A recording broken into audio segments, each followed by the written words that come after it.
لكن واضح جدا أنهم كانوا يستطيعوا أن يمنعوه. يعني شوف، أنا سأعرض عليكم أولا حتى تجروا أنتم مقارنة كيف استقبل الرئيس الموريتاني الرؤساء المشاركين الذين جاءوا ليشاركوا في حفل تنصيبه. سأعطيكم نموذج بعزيز أخنوش ممثل ملك المغرب كيف استقبله، وهكذا استقبل بقية الزعماء والرؤساء وممثلي الرؤساء والملوك وممثلي دولهم، استقبلهم بهذه الطريقة كذا، وبعدين وصورة ودعاء السلام عليكم ومع السلامة.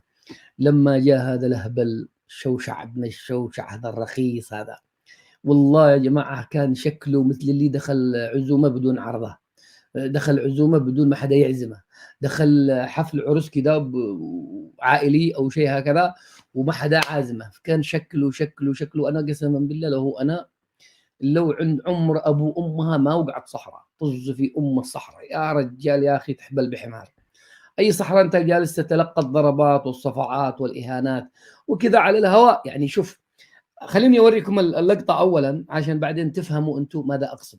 أولا شوفوا الوضع الطبيعي، شوفوا كيف استقبل الرئيس الموريتاني ممثل المغرب أو ممثل الملك المغرب محمد السادس رئيس الوزراء أخنوش، استقبله بهذه الطريقة المعتادة كما ترون. شوفوا أولا كيف بيمشي، منتصب القامة يمشي، مرفوع الهامة يمشي، عزيز أخنوش. الجمهورية الأولى في عهد شوفوا فخامة رئيس الجمهورية. شوف كيف يأخذها بالأحضان. خلوني أكبر لكم الصورة.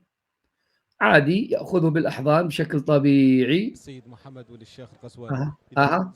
وطبيعي صح، ما فيش لا دهون ولا حجامة ولا حاجة، ما فيش لا دهون ولا حجامة ولا حدا بيشفط أحد، يعني قبلات عادية. زميلي سعيد والحبيب يرافقني في هذا. شوفوا لغة الجسد كيفية في احترام متبادل. المباشر والحي. عزيز أخنوش جلس هنا من زاوية أخرى وصافحوا مرة ثانية وثالثة وهزوا واستقبال واضح. يعني لاحظوا لغة الجسد عند الرئيس الموريتاني طبيعية جدا، طبيعية جدا، ما فيش أي ربكة، ما فيش أي خربطة. بس عشان أنا عرضت لكم عزيز أخنوش عشان تشوفوا الوضع الطبيعي أولا، ثم بعد ذلك أعرض لكم، وهذا مر عليكم، أنا عارف أنه مر عليكم، لكنني بطريقتي أريد أن أحلل هذا الموقف المهين، الموقف المذل الذي تعمد الرئيس الموريتاني أن يوجده لإبراهيم غالي. لاحظوا هنا طبيعي جدا. سعيد. الأمور طيبة، وتصوروا وتسولفوا كيف الملك كيف المغرب والأمور طيبة. قال لها الأمور طيبة والحمد لله وكل شيء على ما. هذا الوضع الطبيعي، هذا هو الوضع الطبيعي. صافي. طيب شوفوا الوضع الغير طبيعي وبعدين نحلل لماذا هذه الإهانة وعلى الهواء مباشرة وأمام العالم. لماذا تعمد الرئيس الموريتاني أن يرخص الغالي ويصبح الغالي رخيصا؟ طبعا هو غالي في الجزائر فقط، أول ما يخرج من الجزائر يصبح رخيصا فقط. هو غالي في الجزائر لأنه بيصرفوا عليه فلوس كثيرة. لاحظوا هنا الفارق الكبير، وأسألكم بالله تدققوا على لغة الجسد.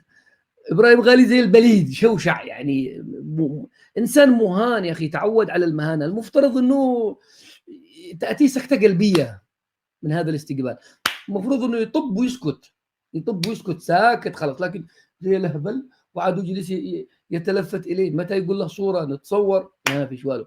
وحتى وهو يسلم عليه ستلاحظوا أنه يسلم عليه كذا والغزواني يسحب يده وخربطه، يريد يهينه يمشيه، وهو زي الهبل شوشع بليد متبلد الإحساس. أعوذ بالله.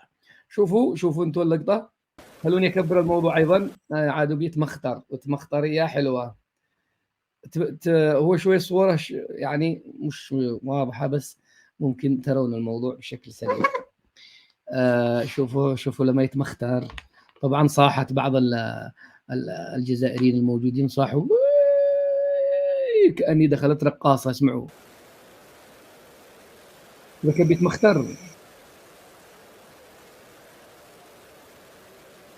مخترية حلوة.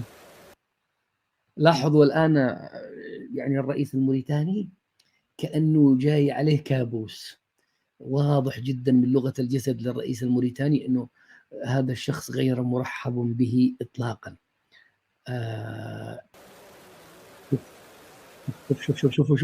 شوفوا نظرات الرجل. خلاص يعني إبراهيم غالي أصبح قريبا جدا من الرئيس الذي يفترض أن يصافحه. المفترض الآن أنه عين نظرة الرئيس الموريتاني على إبراهيم غالي، لكن لاحظوا الرجل أصبح قريبا منه وهو يشيح وجهه لأنه منبوذ. لاحظوا الآن التفت إليه. لاحظوا يا أخواني هذا اللقطة الأخيرة، يده قريب منه. شوفوا ما أعطى لا إلى أن الآن لاحظوا. لو استطيع أني أعملها لكم بالبطيء. تلاحظوا يا جماعة، لاحظوا لغة الجسد عند الرئيس الموريتاني. هو يبعد إبراهيم غالي وإبراهيم غالي يشده، هو يبعد وإبراهيم غالي يلتصق فيه. لاحظوا اليد. شوفوا وجهه. شوفوا لمسة اليد. الرجل بيسحب يده لا يريد يده أصلا. ولاحظوا الآن لغة الجسد عند الرئيس الموريتاني كيف سيرتبك. لاحظوا شوفوا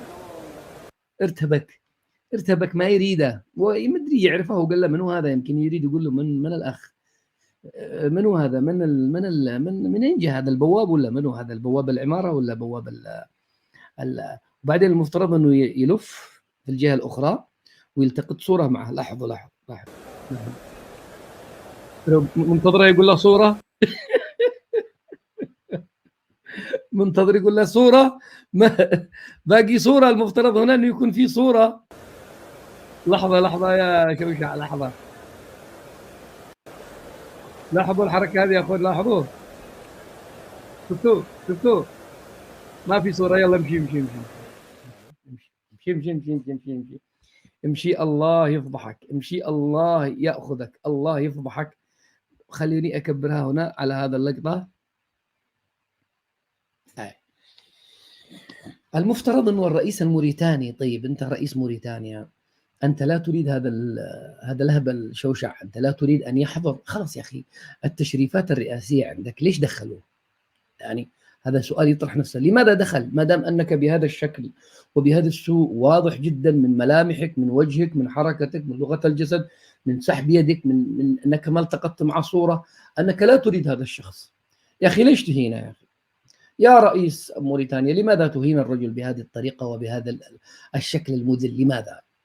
كان باستطاعة الرئيس أن يقول للتشريفات لو سمحتوا هذا حق الصحراء، لا تدخلوه ما أريد مشاكل. أو مثلا أو يجامله. يا أخي خلاص يا أخي، ما دام الرجل دخل واجهه كما سلم عليه كما سلمت على عزيز أخنوش، وتصور معه وابتسم له وخذ واعطي. شفتوا الفارق كيف صافح عزيز أخنوش وكيف صافح المباشر والحي. شوفوا الفارق. شوفوا الفارق. إذا زميلي الحبيب يرافقني في هذا النقل المباشر والحي اللي يقرأ مرتين صافحة وجلس يهدر معه وجلس يقول له كيف الحال، كيف المغرب، كيف الأمور. هذا شوفوا الفرق، يعني فرق كبير جدا. إذن هو كان أمام الرئيس الإمارات الموريتاني خيارين: إما أنك لا تضع الرجل في هذا الموقف المحرج وتطلب من التشريفات عندك أنه ما تدخله. يعني إذا جاء هذا، شفتوا واحد كذا أهبل مثل شوشع، إذا شفتوا يحوم عند الباب لو سمحتوا لا تدخلوا، اطردوه. وحتى لو تتوسط الجزائر اطردوه. أنا لا أريد إبراهيم غالي هذا أن يدخل. وحتى كاتبين الصحراء قدام اسمه، ما فيش قدام اسمه لا غربية ولا مغربية ولا الصحراء. رجل الصحراء، ثعلب الصحراء، مدري ايش اسمه، ثور الصحراء، حصان البحر ومدري ايش اسمه. أو خيارين: إما يا أخي أنك تجامله وتسلم عليه كما سلمت على الآخرين أمام الكاميرات. عيب عليك والله يا أخي، أنا بقى في الحق.